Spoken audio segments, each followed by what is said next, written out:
প্রথম এক নাম্বার বলেছি মিলাদুন নবী কারা করেছেন, হয়তোবা ওনারা আমাদের পিছনে টেক দিবে। মিলাদুন নবী পালন করেছে শুধুমাত্র বাংলাদেশের তথা চট্টগ্রামের হযরত সৈয়দ আহমদ শাহ শ্রীকুটি রাদিয়াল্লাহু তাআলা আনহুর যেই ভক্তরা আছে ওনারা ছাড়া আর কেউ মিলাদুন নবী করে নাই। এরকম কথা আছে কি? এখন যদি প্রশ্ন করি, ওনাদের যে বড় বড় মুহাক্কিক আলেম মুহাদ্দিস, ওনাদের যারা দাদা উস্তাদের দাদা উস্তাদ, যাদের মাধ্যমে আজকের এই দিন পর্যন্ত ভারতীয় উপমহাদেশের ভিতরে হাদিসের তালিম হয়েছে। হাদিস বাংলাদেশ নয়, সমগ্র ভারতীয় উপমহাদেশ, পাকিস্তান বলেন, বাংলাদেশ বলেন, ভারত বলেন, মায়ানমার বলেন, এই সাইডটাতে যদি চিন্তা করেন, যাদের হাত ধরে হাদিস বাংলার জমিনে এসেছে, ভারতীয় উপমহাদেশে এসেছে, ওনারা ছিলেন তাদের মুরব্বি। সুবহানাল্লাহ। শাহ ওলিউল্লাহ মুহাদ্দিস দেহলভী রাহমাতুল্লাহ আলাইহি, শাহ আব্দুল হক মুহাদ্দিস দেহলভী রাহমাতুল্লাহ আলাইহি, ওনারা আমাদের মুরব্বি নয়। ওনাদের সিলসিলা যদি বাদ দেন, শাহ আব্দুর রহমান মুহাদ্দিস দেহলভী, শাহ আব্দুর রহিম মুহাদ্দিস দেহলভী রাহমাতুল্লাহ আলাইহি, আবার শাহ হাজী ইমদাদুল্লাহ মুহাজ্জির মক্কি রাহমাতুল্লাহ আলাইহি, এই চারজন বিখ্যাত হাদিস মুহাদ্দিস বিশারদ, হাদিস বিশারদ, ওনাদেরকে যদি বাদ দেন, বাংলাদেশ ভারতীয় উপমহাদেশে হাদিসের হিসাব সুযোগ করা, কথা বুঝেন, ওনারা কোরআন এবং হাদিসের যেই তালিম আছে, শাহ আব্দুল হক মুহাদ্দিস দেহলভী, শাহ ওলিউল্লাহ মুহাদ্দিস দেহলভী, শাহ আব্দুর রহিম মুহাদ্দিস দেহলভী, তারপরে শাহ হাজী ইমদাদুল্লাহ মুহাজির মক্কি রাহমাতুল্লাহ আলাইহি, ওনারা হচ্ছেন আমাদের গুরু নয়।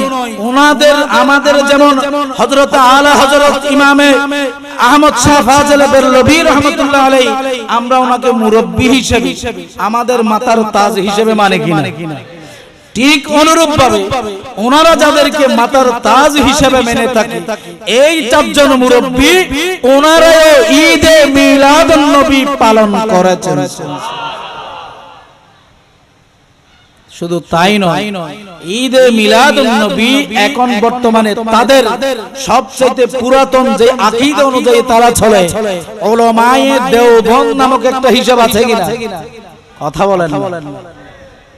উলামায়ে দেওবন্দ তথা ভারতের যেই দেওবন্দের হিসাব নিকাশ, বাংলাদেশে যারা কওমি আকীদার ভাইয়েরা আছে, ওনারা যাদেরকে মাতার তাজ হিসেবে, চট্টগ্রামে আমরা অধিকাংশ সুন্নি যারা আছে, আমরা প্রত্যেকে জামিয়াকে একটা মুরব্বি হিসেবে মানি কিনা, কারণ জামিয়া আমাদেরকে বলে না মুরব্বি হিসেবে মানো, কারণ ঈমান আকীদা সুন্নিয়ত ভিত্তিক যথাযথ ধরে রাখতে চাইলে, এইখানে আমরা যতজন এসেছে যে তিনজন বসতেছি, তিনজনের মধ্যে ওনার আমাদের প্রধান বক্তার হিসাব আমার জানা নাই, হয়তোবা উনি যেহেতু সুন্নি, উনিও সুন্নি কোন একটা প্রতিষ্ঠানের মানুষ, আমরা দুইজনেই হলাম জামিয়া আহমদিয়া সুন্নিয়া আলিয়ার ফসল। সুবহানাল্লাহ। ওই জন্য আমরা যা ঈমান আকীদার ইলম অর্জন করেছি, এই ইলমগুলো অর্জন করেছে জামিয়ার মারফতে। সুবহানাল্লাহ। এই জামিয়ার মাধ্যমে যেহেতু আমরা একটা বিশ্বাস রাখি, ঠিক অনুরূপ ভাবে যারা কওমি আকীদার ভাইয়েরা আছে, ওনারাও একটা মাদ্রাসাকে নিজেদের মাথার তাজ হিসেবে, ভারতীয় উপমহাদেশের সর্বশ্রেষ্ঠ কওমি আকীদার প্রতিষ্ঠান হিসেবে যেই প্রতিষ্ঠানটাকে মান্য করে থাকে, ওই প্রতিষ্ঠান হলো দেওবন্দ। ওই প্রতিষ্ঠানের যেই প্রতিষ্ঠাতা মাওলানা কাশেম নানুতুবি সাহেব, যাকে ওনারা রহমতুল্লাহ আলাইহি বলে থাকে, ওই কাশেম নানুতুবি ওনার হিসাবে, ওনার কিতাবে উনি ঈদে মিলাদুন নবী পালন করেছেন। কথা এক। দ্বিতীয় শর্ত, আমাদের ভাইয়েরা আরেকটা সম্প্রদায় আমাদের সাথে বিরোধিতা করা হয়তো বা বুঝে না, আল্লাহ তাআলা বুঝার তৌফিক দান করুন প্রত্যেককে বলেন। দ্বিতীয় সম্প্রদায় হলো জামাত ইসলাম বাংলাদেশ আছে কিনা, বাংলাদেশের জমিনে, অথচ জামাত ইসলাম বাংলাদেশ যারা জামাতের সাথে সম্পৃক্ত ভাইয়েরা, ওনাদের যেই মুরব্বী রিসেন্টলি ঈদে মিলাদুন নবীর একটা সুন্দর বক্তব্য দিয়েছে, বর্তমান যুগের যে মুরব্বী আছে সাতকানিয়া তারা সাবেক এমপি ছিল শাহজাহান চৌধুরী, সবাই চিনেন তো। উনি সাম্প্রতিক একটা মিলাদুন নবী সম্পর্কে একটা বক্তব্য দিয়েছে। সুবহানাল্লাহ। বক্তব্য আমরা দিছি তাই নয়, আমরা তো বেদাতি ওই জন্য দিয়েছি।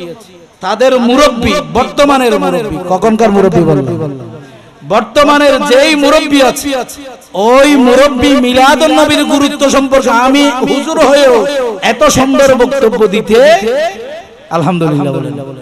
শুধু তাই নয়, জামাত ইসলামের ভাইরা 12 রবিউল আউয়ালের দিন আমরা ঈদে মিলাদুন নবী সাল্লাল্লাহু আলাইহি ওয়াসাল্লামের আনন্দ জুলুস বের করেছি, ঠিক আছে কিনা? আপনারা শিকল বাহার গাউসিয়া কমিটির ভাইদের মাধ্যমে অনেক সুন্নি ভাইরা আহলে সুন্নাত ওয়াল জামাতের অনুসারী যারা আছে আমরা প্রত্যেকে এখান থেকে হেঁটে হেঁটে জুলুস করে লাইন ধরে একসাথে কোথায় গিয়েছি? জামিয়ায় গিয়েছি, ঠিক আছে? কেন গিয়েছি? আল্লাহর রাসূলের মহব্বতে, ঠিক আছে? এই রিসেন্টলি এইবারের মধ্যে ওই ভাইয়েরা যেই জামাত ইসলামী বাংলাদেশ যারা রয়েছে, যারা আমাদেরকে বিভিন্ন ধরনের মন্তব্য দেয়, ওই ভাইয়েরাই এই বছরে সিরাতুন নবী নাম দিয়ে ওই ভাইয়েরা ঈদে মিলাদুন নবীর এই আনন্দ র্যালি ওনারাও বের করেছেন। সুবহানাল্লাহ। খুশি না বেজা? ওনারা বলেছে আমরা তো মিলাদুন নবীর র্যালি বের করি নাই, কিসের বের করেছি? কথা বলেন না, কিসের র্যালি? সিরাতুন নবী, ঠিক আছে? তার মানে এখন কথা হলো, এখন মিলাদুন নবী সিরাতুন নবী যদি চিন্তা করেন, সিরাত কখন? যখন মিলাদ হবে। কথা বুঝেন?